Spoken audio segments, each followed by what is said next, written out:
Picture the Mediterranean Sea, completely empty, not shallow, gone. A basin 2 miles deep where an ocean used to be, salt crusting the ground for 1,000 kilometers. That happened. It is not a myth. It is the documented history of a sea people have sailed for 3,000 years. We will get to how it filled back up, and the filling is stranger than the emptying. But first, a different kind of strange. The deeper the ocean gets, the bigger some of its animals get. Squid the length of a school bus, crabs with a leg span wider than your car. And here is what should bother you. Nobody has agreed on why, and it is not for lack of trying. Nobody has settled it. Tonight, 5 ocean mysteries that science has closed the file on for good, with the physical evidence to prove it, and one that is still wide open because we would rather tell you the truth than a tidier story. No countdown. No number 1. Just what is known and what is not. Start with the myth, because it is the easiest one to kill. Off the coast of Belize sits a near-perfect circle of dark blue water, dropped into a ring of turquoise reef, so symmetrical it looks painted on. People online have called it bottomless for decades. It is not. The Great Blue Hole is about 300 meters across and roughly 125 meters deep. And we know that because people have gone down there and measured it. Here is how it formed. During the last ice age, sea levels sat far lower than today, and this spot was dry land, an ordinary limestone cave system, the kind under any tropical island, carved out by rainwater over thousands of years. At some point, the cave roof collapsed, leaving a vertical sinkhole open to the sky. Then the ice melted, the sea rose, and the ocean simply moved in and drowned it. There was never a shaft to the center of the earth, just a cave that lost its ceiling. The second myth, that nothing has ever been found down there, is also false, and this one is fun. In 2018, a crewed submarine expedition mapped the whole hole with sonar and found a dense layer of hydrogen sulfide about 100 meters down, a chemical curtain that kills almost anything drifting into it. And beneath that, a floor scattered with conch shells and, in the sediment, layered evidence of past hurricanes stacked like tree rings. Surveyed, cored, explained. It is not even the only hole like it. Dean's Blue Hole in the Bahamas drops past 200 meters, deep enough that world record freedivers use it, holding their breath into total darkness, formed by the same collapsed cave mechanism. Different island, same physics, repeating. For generations, North Sea trawlers working between Britain and the Netherlands have hauled up things that do not belong in a fishing net. A barbed antler harpoon point, mammoth teeth, worked flint tools shaped by human hands. None of it drifted there. It came up out of the seabed itself because an entire buried landscape sits down there, and until relatively recently, people lived on it. Geologists call it Doggerland, a vast plain of rivers, marshes, and low hills that connected what is now Britain to continental Europe, back when so much of the planet's water was locked in ice sheets that sea level sat many meters lower than today. This was no thin symbolic land bridge. Estimates put its size on the order of a modern country, hunted and fished by real communities for thousands of years. The broad ending is settled science. As the Ice Age wound down, the ice sheets melted, sea level rose, and Doggerland flooded gradually over centuries, the way any low coastal plain floods when the water keeps coming. That part is not in dispute. Here is the part that still is. Around 8,150 years ago, a section of the Norwegian continental shelf gave way in one of the largest submarine landslides ever recorded, the Storegga Slide, sending a tsunami across the North Sea that would have swept over whatever coastline was left. The honest disagreement is about timing.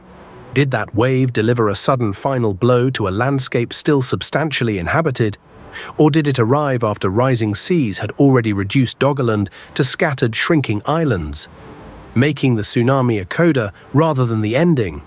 Both readings are defended in the research. Nobody has settled it, and we are not going to pretend otherwise. What is not in dispute is that this was a real country with real people.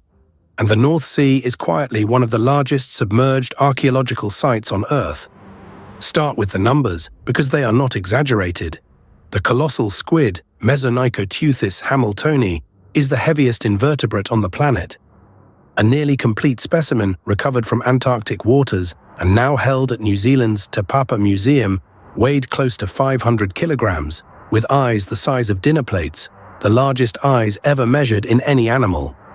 Look elsewhere in the deep, and you will find the Japanese spider crab living a few hundred meters down off Japan, with a leg span stretching well over 3.5 meters tip to tip, wider than most cars are long. Not cryptid rumors, specimens in museums physically measured. So the size is a fact. What is genuinely unresolved is why the deep keeps producing them, and here we have to be honest. There is no single accepted answer. There are several competing ones, and researchers actively disagree about which matters most. One hypothesis leans on temperature. In the cold, high-pressure deep, metabolism runs slower, animals take longer to reach maturity, and slower-living things sometimes end up bigger. Another points to how oxygen behaves in cold water and what that allows an animal's biology to support. A third argues it is simply a scaling advantage, since size helps in an environment with little food and few places to hide. A fourth is about time itself. Deep-sea animals often live longer and delay reproduction, and more years spent growing tends to mean more size. None of those explanations has knocked out the others. Different deep-sea giants seem to fit different hypotheses better, and no single mechanism cleanly accounts for all of them. So when someone tells you, confidently, exactly why the deep makes things enormous, that is the tell that they have not read the research. Hold on to that, because it is the one item tonight that does not get a tidy ending. In 2014, the exploration vessel Nautilus was surveying the floor of the Gulf of Mexico with a remotely operated vehicle when its cameras found something that looks, at first glance, impossible. A lake sitting on the seafloor with its own shoreline, over 1,000 meters down, underwater. The crew's own video log gave it the name that stuck: the Jacuzzi of Despair, coined by the expedition team itself, on the dive, not by a tabloid headline. Here is what is really happening, and it is chemistry, not magic. Around 150 million years ago, shallow seas here evaporated repeatedly, leaving vast layers of salt in places kilometers thick, buried under later sediment. Buried salt does not sit still. Under pressure, it slowly deforms into domes, and where it meets circulating groundwater, it dissolves into an extremely dense brine, several times saltier than ordinary seawater. That brine seeps onto the seafloor, and being so much denser than the water above it, does not mix. It pools in depressions like a liquid sitting under a liquid, with a crisp edge where dissolved minerals crystallize into a crust of barite along the rim, a mineral shoreline on the ocean floor. What kills things that wander in is ordinary and brutal, not some death ray, suffocation and salt shock. The brine is nearly oxygen-free and far more saline than any fish or crab can survive, and some Gulf pools carry dissolved sulfide and methane on top of that. Fast but ordinary, hard chemistry. And because the brine holds almost no oxygen, bodies sinking into it do not decompose normally. Carcasses can sit preserved for years. Right at that mineral rim, mussels and tube worms cluster and thrive, running entirely on chemical energy instead of sunlight, feet from a pool that would kill them if they crossed the line. We are still finding more of these. In 2022, researchers published a peer-reviewed brine pool complex in the Gulf of Aqaba, over 1,000 meters down, with sediment cores preserving roughly 1,200 years of continuous seafloor history. This is an active field, still being mapped, not old news, and every part of how these pools work is explained. Density, salt, and old buried geology, nothing left mysterious. Around 6 million years ago, the connection between the Atlantic and the Mediterranean closed. Tectonic movement pinched it shut, cutting the Mediterranean off from its only real water supply. In a hot, dry climate, evaporation kept winning. Over what geologists estimate was hundreds of thousands of years, the entire basin dried down into a deep hypersaline desert, kilometers below the world ocean outside it, leaving layers of salt and gypsum on land in Spain, Italy, and Sicily that you can still walk up and touch. Not a reconstruction. Physical evidence, cored, mapped, and dated. Then it filled back up. When the land barrier at what is now the Strait of Gibraltar eventually gave way, the Atlantic poured back into that empty basin in what geologists call the Zanclean flood. Here is the part we should be honest about. Exactly how fast that refill happened is a live scientific argument. Some researchers, modeling a catastrophic breach, argue it happened astonishingly quickly, on the order of a couple of years, water pouring in fast enough to carve a channel into solid rock. Others, reading the same geology more conservatively, put the true timescale anywhere from decades to a couple of thousand years. Both camps work from real data. The honest answer is a range, not the single most dramatic figure, and anyone handing you one precise number with total confidence is skipping the argument, not resolving it. What we do know for certain is written directly into the rock. In the Sorbas Basin in southern Spain, thick outcrops of gypsum, the Yesares Formation, sit exposed on dry land, layer after layer of evaporite mineral that could only have formed from a sea evaporating down to almost nothing, over and over, before it eventually refilled for good. That outcrop is the physical record of an ocean disappearing and coming back, sitting in the open air in Spain, and it is the reason none of this is speculation. It is geology you can put your hand on. 4 more, fast, each one gets its honest label too. Rogue waves explained. For most of the 20th century, sailors describing towering out-of-nowhere waves were treated as unreliable witnesses. Then, on New Year's Day 1995, a laser sensor on the Draupner platform recorded one directly, nearly 26 meters high, more than twice the surrounding sea state, arriving mid-storm.